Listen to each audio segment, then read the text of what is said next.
There is a country on this earth where you are not allowed to enter without paying a daily tax just to breathe its air. A country so secretive, so deliberately hidden from the modern world, that for decades it refused to even allow television. A country where the government does not measure success by how much money its people make, but by how happy they are. A country that sits in the folds of the eastern Himalayas like a secret that the mountains have been keeping for centuries. That country is Bhutan. And for most of the world, Bhutan is the last great romantic mystery, a kingdom of monks and monasteries, of prayer flags snapping in thin mountain wind, of tigers nesting in cliffside temples that cling to vertical rock faces above clouds. It is, in the imagination of millions of people who will never be allowed to visit freely, a kind of paradise, a Shangri-La made real, the last Buddhist kingdom on earth, guarding its soul against the corrosive flood of modernity. But here is what almost nobody outside a very small circle of financiers, diplomats, and digital strategists knows. Beneath that image, beneath the monks and the mountains and the enforced happiness,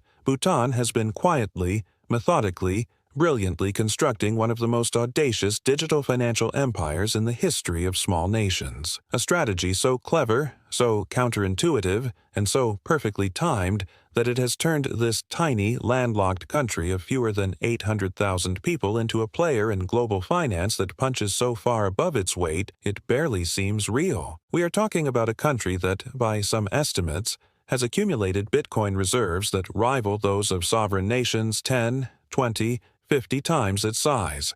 A country that has built hydropower infrastructure explicitly designed to fuel cryptocurrency mining operations. A country that is leveraging the very isolation, the very mysticism, the very legal architecture of its monarchy to do things in the digital economy that no democratic government anywhere on earth could politically survive doing. This is the story of how the Forbidden Kingdom is hiding a billion-dollar digital empire, and once you understand it, you will never look at Bhutan the same way again. Let us begin where Bhutan itself begins, which is not on any map that would make easy sense to most people. Bhutan is a small, landlocked nation sandwiched between two of the largest countries on Earth, India to the south and west, and China to the north. It has a total land area of about 38,000 square kilometers, which makes it roughly the size of Switzerland. Its population is just under 800,000 people, smaller than the city of San Francisco. It has no coastline, no navigable rivers that connect it to the sea, no oil, no gas, no mineral wealth of consequence. Its terrain is almost entirely mountainous, with elevations ranging from about 200 meters in the subtropical south to over 7,000 meters in the glaciated north. For most of recorded history, its geography alone was enough to make it functionally invisible to the outside world. What Bhutan does have, in almost incomprehensible abundance, is water, specifically fast-moving, high-altitude water that drops from glaciers and snowfields through steep gorges in exactly the kind of way that hydroelectric engineers dream about. The rivers of Bhutan, fed by the melting snowpacks of the Himalayas, carry some of the most powerful hydraulic energy per kilometer of any river system on the planet, and for the last several decades, Bhutan has been turning that water into electricity on a scale that has fundamentally transformed what it means to be a small, resource-poor country in the 21st century.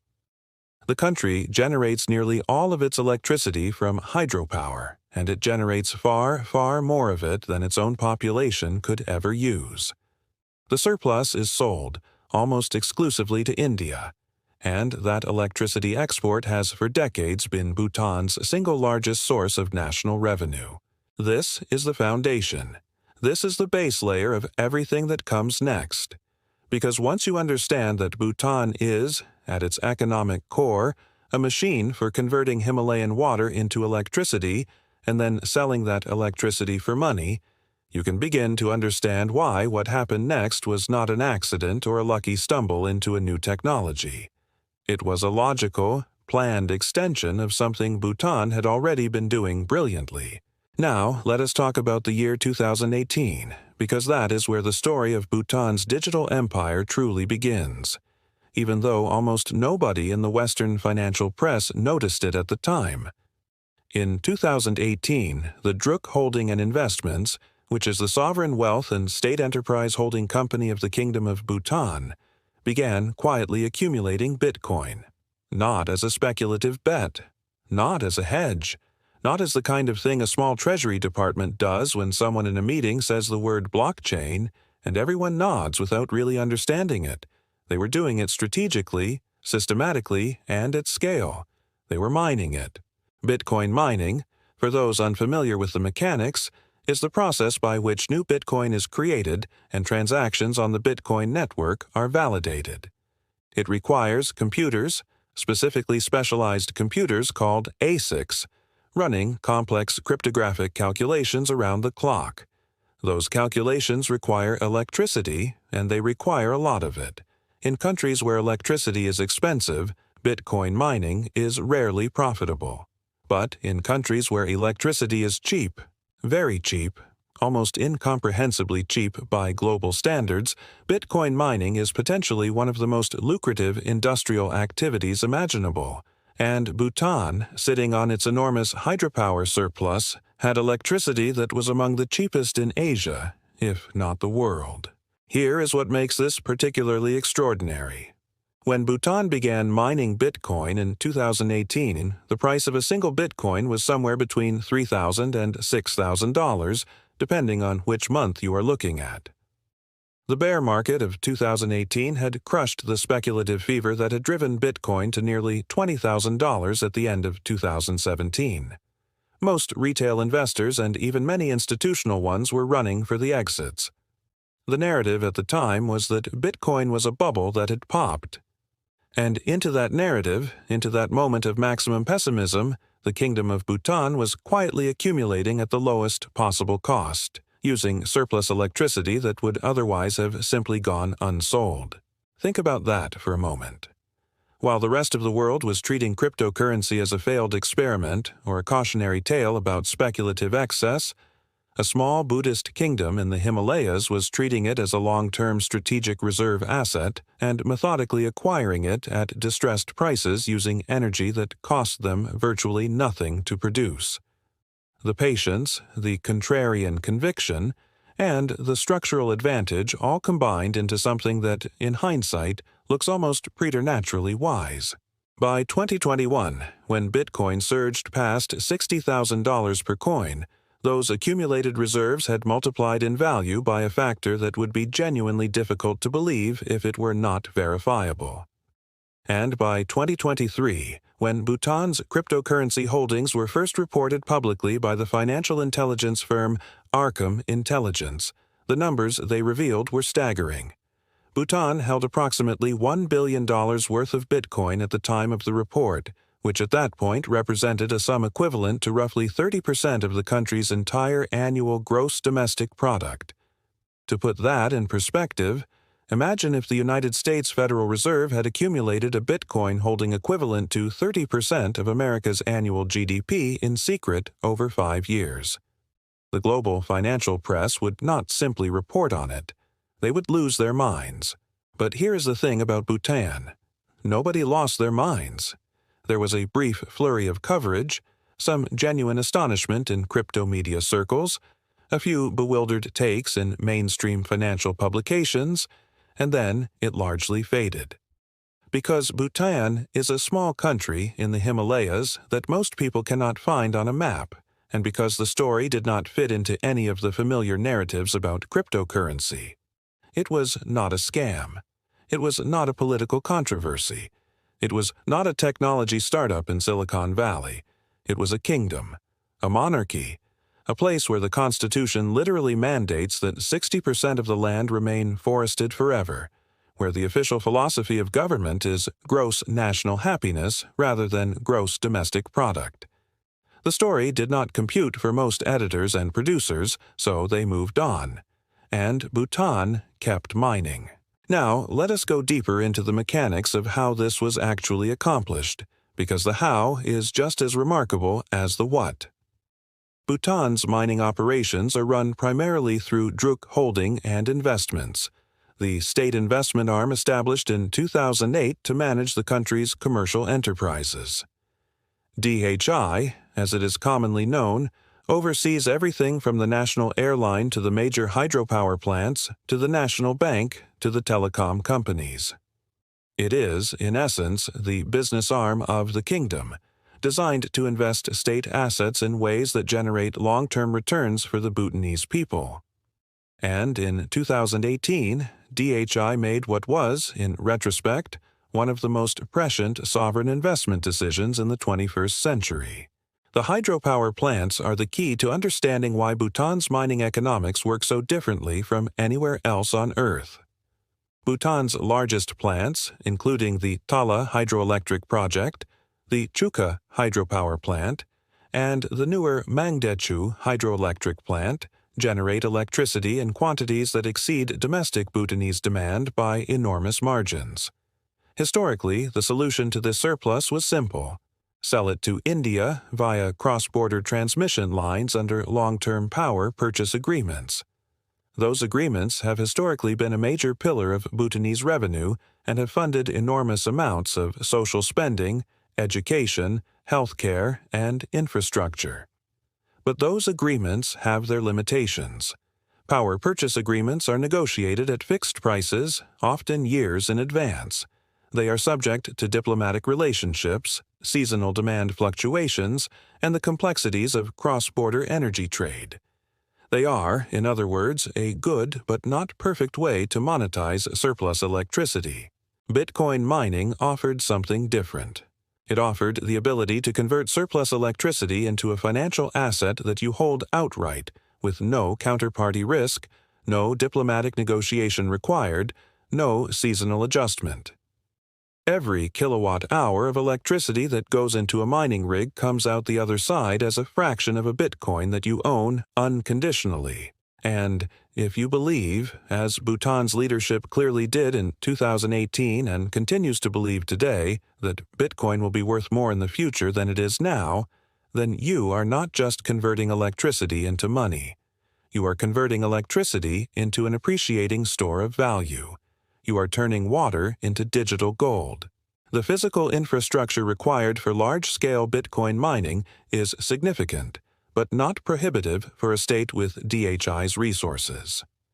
Mining facilities require space, which Bhutan has. They require stable power connections to large-scale generation facilities, which Bhutan has directly at source.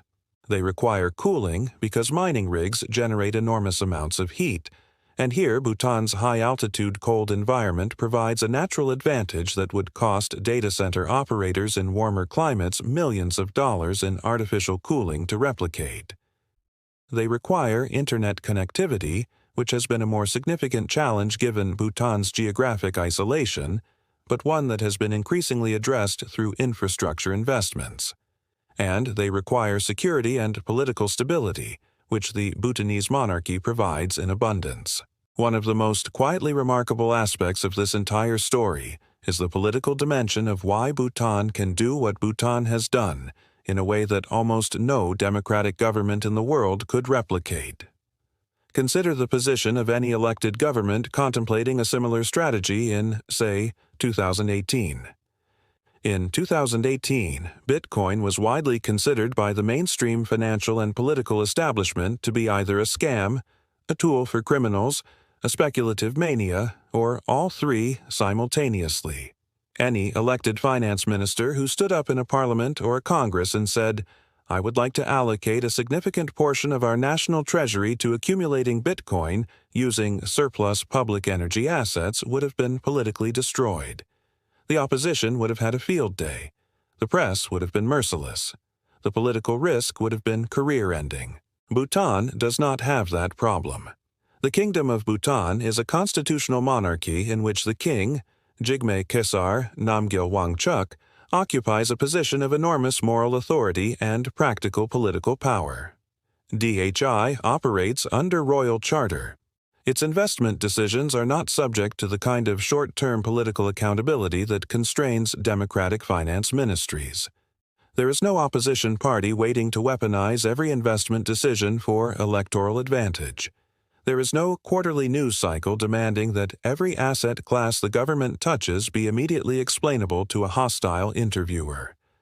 The kingdom could make a long-term bet, maintain it through years of volatility and criticism, and allow it to compound without ever having to justify it to the kind of short-term political pressure that kills good, long-term investments in democracies. This is not to say that the Bhutanese monarchy is above accountability. The king is by all accounts genuinely beloved and exercises his authority with considerable humility and genuine concern for his people. The constitutional reforms of 2008, which established a parliamentary system alongside the monarchy, were driven in large part by the king himself, who wanted to modernize governance and reduce the country's dependence on royal wisdom alone. But on matters of long-term strategic investment, the structure of Bhutanese governance allowed for a kind of patient capital allocation that is genuinely rare in the modern world. Now, let us talk about what Bhutan has actually done with this strategy and where things stand as of the time of this video. The Arkham intelligence report that broke the story to mainstream awareness in 2023 estimated Bhutan's Bitcoin holdings at approximately $1 billion. Since that report, Bitcoin has experienced another significant bull run, with prices reaching new all-time highs above $70,000 and at various points approaching $100,000 per coin. Bhutan has continued mining throughout this period, which means the holdings have almost certainly grown both in number of coins and in dollar value. By many estimates circulating in the cryptocurrency research community, Bhutan's total Bitcoin holdings may now represent a value of several $billion, though the exact figure is deliberately not disclosed. The kingdom has no obligation to publish its reserve figures, and it has chosen not to do so. The opacity is itself a strategic choice. You cannot attack a position that you cannot see. What is publicly known is that Bhutan has been expanding its mining infrastructure. DHI has signed agreements with external partners and mining technology providers to scale up its operations. There have been reports of discussions with international data center operators about establishing larger facilities within Bhutan's borders. The government has also been working to expand its total hydropower generation capacity through new dam projects, with the understanding that some portion of the incremental electricity generated will flow directly into expanded mining operations rather than being sold to India. This brings up a genuinely fascinating tension that sits at the heart of the Bhutan story. On one hand, Bhutan has built its entire international identity on environmental purity. It is a carbon-negative country, meaning it absorbs more carbon from the atmosphere than it emits, largely because of that constitutionally mandated 60% forest coverage. It has never hosted a McDonald's. It banned plastic bags decades before most of the developed world considered it. Its development philosophy is explicitly anti-consumerist. On the other hand, Bitcoin mining is, in the popular imagination and in certain factual respects, an energy-intensive industrial activity that critics associate with environmental harm. How does Bhutan square that circle? The answer Bhutan's leadership gives, and it is an answer with genuine substance, is that the relevant question is not how much energy Bitcoin mining uses, but what kind of energy it uses and what that energy would otherwise be used for. Bhutan's mining is powered entirely by hydropower, which generates zero carbon emissions during operation.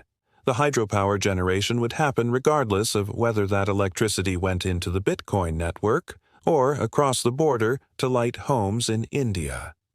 The marginal environmental impact of using surplus renewable energy for Bitcoin mining, compared to simply not using it, is essentially zero. This argument is not unique to Bhutan.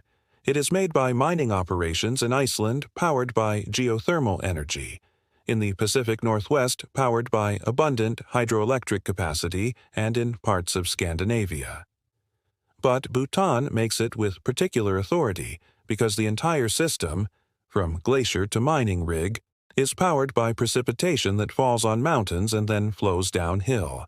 There is no fossil fuel anywhere in the chain. Now, let us widen the frame considerably and think about what Bhutan's strategy represents in the context of global geopolitics and the future of small nations. Because this is where the story becomes truly profound. For centuries, small countries have faced a fundamental structural disadvantage in the global economy. Their markets are too small to attract significant foreign direct investment on favorable terms. Their currencies are subject to the whims of larger neighbors. Their natural resources, when they have them, are often extracted by foreign companies that repatriate profits abroad. Their young people, educated at national expense, often emigrate to larger economies where opportunities are greater. Small countries, in the conventional economic wisdom, are structurally vulnerable. They survive and sometimes thrive, but they do so largely at the mercy of the larger powers and economic systems that surround them. Cryptocurrency, and specifically Bitcoin, offers something genuinely different. It offers a stateless, borderless, seizure-resistant, inflation-resistant store of value that does not require permission from any larger country to accumulate. A small country with abundant, cheap energy can mine Bitcoin as efficiently as a large country with abundant, cheap energy. The network does not discriminate based on population or GDP. The Bitcoin that a Bhutanese mining rig produces is identical in value and in kind to the Bitcoin that an American or Chinese mining operation produces. For the first time in history, a small, landlocked, geographically isolated country has found a mechanism for accumulating hard assets that bypasses all the traditional bottlenecks that kept small nations small. This is enormously significant, and it has not been lost on other small nations watching Bhutan's experiment with considerable interest. El Salvador famously adopted Bitcoin as legal tender in 2021, though its strategy has been more focused on payments infrastructure and tourism than on strategic mining and accumulation. Other small countries in Central America, in the Caribbean, in Southeast Asia are watching. They are studying the Bhutanese model. They are asking their own hydropower ministries and their own treasury officials whether something similar might be possible within their own borders. Bhutan has become, without ever seeking the attention and while deliberately avoiding it, a kind of proof of concept for a new kind of small nation economic sovereignty. But let us return to Bhutan itself and explore the layers of this story that go beyond the Bitcoin holdings, because there is more happening here than simply a very successful trade in digital assets. Bhutan is also positioning itself as a destination for a new kind of high-value economic activity that it would have been impossible to attract through traditional means. One of the most significant recent developments in Bhutan's digital strategy is the announcement and early-stage development of what is sometimes referred to as Gelaphu Mindfulness City, a planned smart city development in southern Bhutan near the Indian border that is explicitly designed to attract technology companies, biotech firms, financial services operators, and digital economy businesses. The project is ambitious to a degree that strains credulity when you first hear the description. A special administrative region designed from scratch to combine Bhutan's constitutional values around happiness, sustainability, and mindfulness with the economic structure of a modern technology hub. The Gelaphu project has its own governance framework, its own special economic zone status, and its own approach to attracting foreign investment that is separate from the normal Bhutanese regulatory environment, which has historically been very restrictive toward foreign business. The Gelaphu project is significant for our story because it represents Bhutan's attempt to translate the asymmetric advantage it has demonstrated in cryptocurrency into something broader. The thinking, as best as one can reconstruct it from public statements and the overall logic of the strategy, goes something like this. Bhutan has proven that cheap, clean energy plus a favorable regulatory environment, plus a geopolitically stable monarchy, creates conditions for digital value creation that are genuinely unusual in the world. Bitcoin mining was the first application of that insight. But the same conditions that make Bitcoin mining work, cheap power, regulatory flexibility, political stability, geographic isolation that creates security rather than vulnerability, could in theory attract other kinds of technology-intensive businesses that value those characteristics. Data centers, for instance. High-performance computing facilities. Financial services companies looking for favorable regulatory environments. AI training operations that are among the most energy-intensive commercial activities on Earth and desperately seeking cheap, clean power. The strategic vision, as it appears to be taking shape, is for Bhutan to become something like what Singapore is for traditional finance, but for the digital economy specifically. A tiny, resource-limited country that compensates for its small domestic market by becoming indispensable infrastructure for a much larger global system. Singapore did this with its port, its legal system, its financial regulation, and its geographic position as a gateway between the Indian Ocean and the South China Sea. Bhutan is attempting something structurally similar but based on energy abundance, digital asset expertise, and the extraordinary soft power of its global reputation as a sanctuary of peace, sustainability, and wisdom. That soft power should not be underestimated.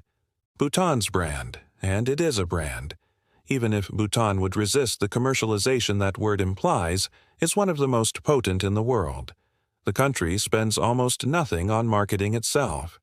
It imposes the famous daily tourist fee, which was for a long time $250 per day per visitor and has since been adjusted, specifically to limit tourist traffic and prevent the kind of mass tourism that has degraded so many other culturally significant destinations. And yet, the desire of people worldwide to visit Bhutan is intense and growing. Coverage of Bhutan in travel media is uniformly reverent. Books about Bhutan outsell books about countries 10 times its size.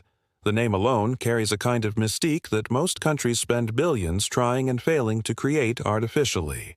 For a technology hub trying to attract the kind of companies and talent that care about more than tax rates, that brand is an asset of incalculable value. If Bhutan can position Galefu and related initiatives as places where you can do cutting-edge digital work while simultaneously being in one of the most spiritually significant and environmentally pure places on Earth, it is offering something that no other country can replicate. The Singapore comparison is instructive here too. Singapore has enormous advantages as a business hub, but its environmental record is mixed.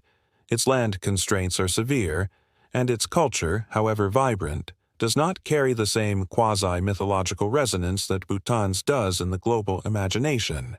Now, let us also spend some time on the tensions and risks within this strategy, because any honest telling of this story has to grapple with the genuine complications. The most obvious is the volatility problem. Bitcoin is extraordinarily volatile as an asset.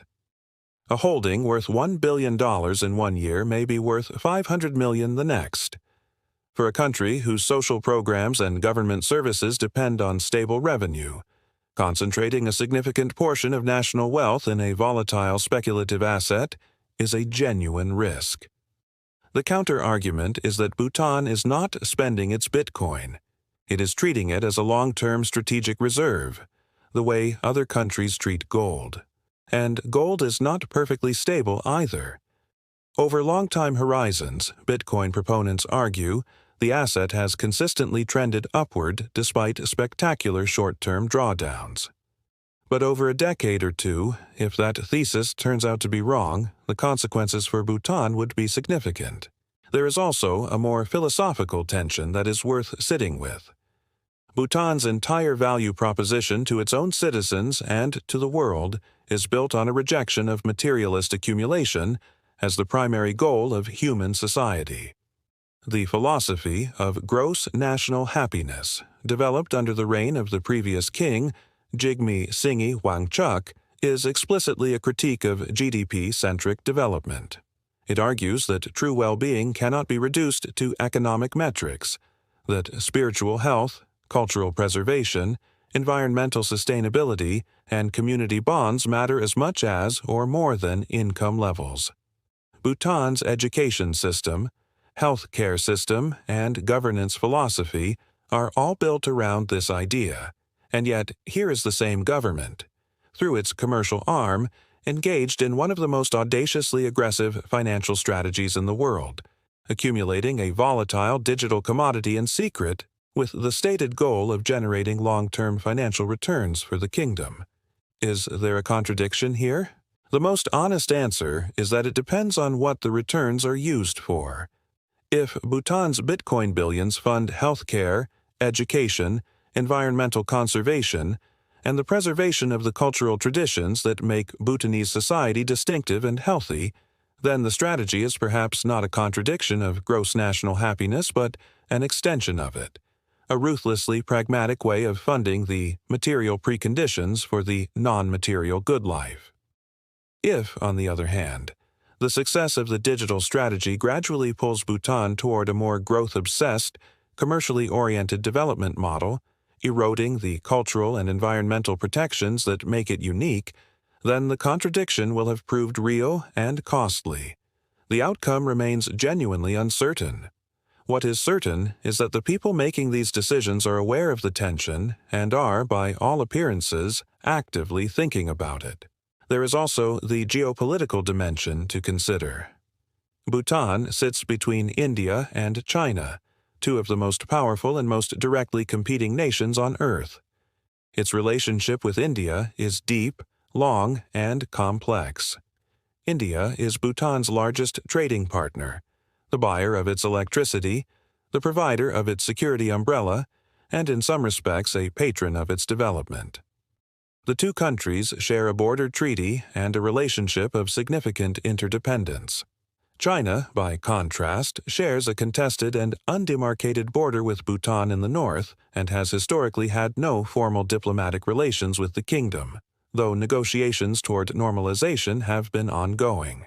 In this context, Bhutan's accumulation of Bitcoin and its development of a digital economy represents something that has geopolitical implications beyond the purely financial. Bitcoin is, by design, a system that no government controls and no government can freeze or confiscate through normal means. For a small country sandwiched between two very large and sometimes aggressive neighbors, the ability to hold national reserves in an asset that cannot be sanctioned, frozen, or seized by any third party is not simply a financial consideration. It is a strategic one. It is a form of financial sovereignty insurance that has no equivalent in the traditional world of reserves held in dollars, euros, or gold stored in foreign vaults. This is a dimension of the Bhutan story that has been almost entirely absent from the mainstream coverage. It is talked about in certain corners of the Bitcoin research and geopolitical analysis communities, but it has not made it into the general narrative. And yet it may be the most important single factor explaining why Bhutan's leadership has been so committed to this strategy. In a world where financial sanctions have become a primary instrument of great power competition, where the freezing of foreign exchange reserves has become a standard weapon of economic warfare, a small country accumulating Bitcoin is not just investing. It is hedging its sovereignty.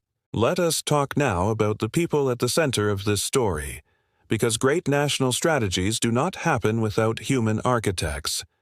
The king of Bhutan, Jigme Khesar Namgyel Wangchuck, known to Bhutanese people simply as the king, is by all accounts an extraordinarily thoughtful and forward-looking leader. He studied political science at Oxford and has demonstrated throughout his reign a kind of strategic clarity about Bhutan's position in the world that seems rare among national leaders of any country, let alone a small, landlocked monarchy in the Himalayas. He was the architect of the constitutional reforms that established the parliamentary system. He has been the public champion of the Galefu Mindfulness City project. And while he has not publicly discussed the Bitcoin mining strategy in any detail, the strategy operates through DHI, which operates under Royal Charter, and it is difficult to imagine a decision of this magnitude being made without royal awareness and approval. The question of succession and institutional continuity is also relevant here. Strategic decisions that play out over decades require institutional memory and commitment beyond any single leader.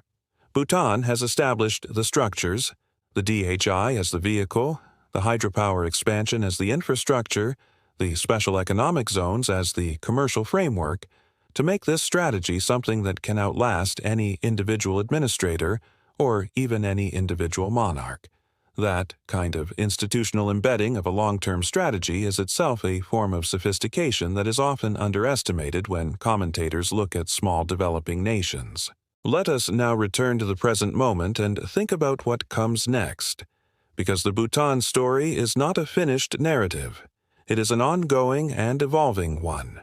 Several things appear to be true simultaneously. Bhutan's Bitcoin holdings are large and growing.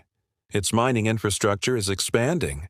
The Galefu project is in early development, but represents a genuine attempt to build a broader digital economy, not just a mining operation. The global context for cryptocurrency is shifting, with growing institutional adoption, regulatory clarity in multiple major jurisdictions, and increasing integration of digital assets into mainstream financial systems. And Bhutan, by virtue of having started early and stayed committed through the volatility, is positioned to benefit from that maturation in ways that later entrants cannot replicate. At the same time, the risks are real. Regulatory environments around cryptocurrency are still evolving globally, and while Bhutan's sovereign status gives it significant insulation from the regulatory decisions of other countries, the broader cryptocurrency ecosystem on which the value of its holdings depends is not immune to regulatory risk. The Galefu project is ambitious to a degree that makes even sympathetic observers cautious about whether it will develop as planned or become one of those grand visionary urban projects that exist primarily on architectural renderings. And the fundamental volatility of Bitcoin as an asset class means that the financial outcomes for Bhutan over the next decade remain genuinely uncertain. But here is what is not uncertain, and what makes the Bhutan story genuinely important regardless of how the specific numbers play out. Bhutan has demonstrated that the conventional wisdom about small, landlocked, resource-poor countries being structurally disadvantaged in the global economy contains a significant assumption that the digital revolution has invalidated. The assumption is that economic power scales with physical scale, that large countries with large markets and large workforces and large natural resource bases will always outcompete small ones for the wealth and influence that matter. Bhutan has found a hole in that assumption. It has found a domain where what matters is not size, but the combination of cheap, clean energy, political stability, long-term thinking, and the willingness to make unconventional bets before the conventional wisdom catches up. That discovery has implications far beyond Bhutan. It is a proof of concept for a new kind of small nation strategy in the digital age. And it is happening in a country that most of the world still thinks of as a remote monastery kingdom where the monks have never heard of the internet. The irony is beautiful, and it is entirely intentional. Bhutan has spent decades carefully cultivating the image of a kingdom apart from the modern world. The daily tourist fees, the restrictions on foreign media, the deliberate pace of development, the emphasis on tradition and spirituality over commerce and growth. All of that is real. None of it is fake, but it has also served as perfect cover for one of the most sophisticated sovereign digital investment strategies in history. The image of Bhutan as a place untouched by modernity is so powerful that even serious financial analysts and technology journalists failed for years to look behind it and ask what was really going on with all that surplus electricity and all that political stability and all that royal authority concentrated in an institution free from electoral short-termism. They were looking at the prayer flags and the cliff temples and the monks and thinking they understood what they were seeing. They were not looking at the transmission lines running from the hydropower plants to the server farms. They were not asking why DHI, a relatively obscure sovereign investment vehicle, was making technology partnerships that did not fit the profile of a traditional emerging market development fund. They were not connecting the dots between the electricity surplus, the royal governance structure, the long-term investment horizon, and the emerging asset class that was being dismissed as a tulip mania by most serious investors at exactly the moment when Bhutan was accumulating it most aggressively. The Forbidden Kingdom was hiding in plain sight. The secret was not that Bhutan was doing something in the dark. The secret was that everyone who looked at Bhutan saw exactly what Bhutan wanted them to see, and never thought to look any further. That is not deception in any sinister sense.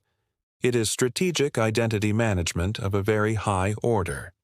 It is the use of a genuine and authentic cultural and environmental reputation as a kind of invisibility cloak that allows serious long-term economic strategizing to happen without attracting the kind of speculative or political attention that would complicate it. And as the numbers become impossible to ignore, as the Bitcoin reserves swell and the Galefu project takes shape and other small nations begin to ask what exactly Bhutan has been doing with its mountains and its rivers and its silence, the Forbidden Kingdom finds itself in a genuinely extraordinary position.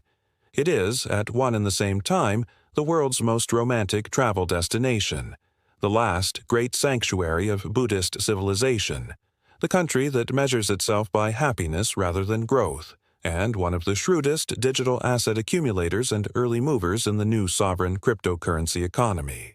None of those things cancel each other out. All of them are true, and together they add up to a story that the world is only just beginning to understand.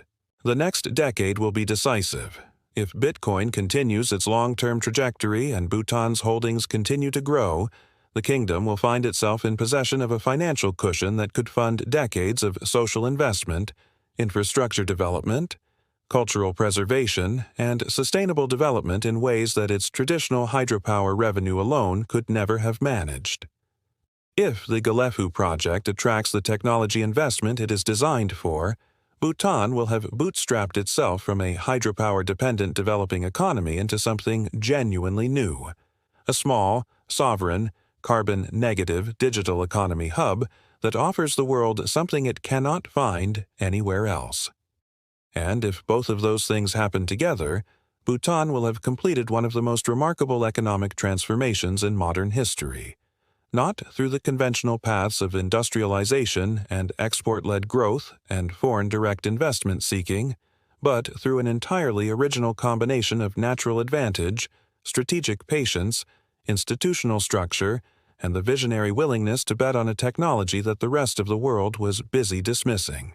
The prayer flags still snap in the wind above Paro. The monks still rise before dawn to chant in the monasteries. The tigers still rest in the temples on the cliffs above the clouds. But the servers are humming. The wallets are filling. And the Forbidden Kingdom is watching the future arrive, as it always has in its own time, on its own terms, in its own way.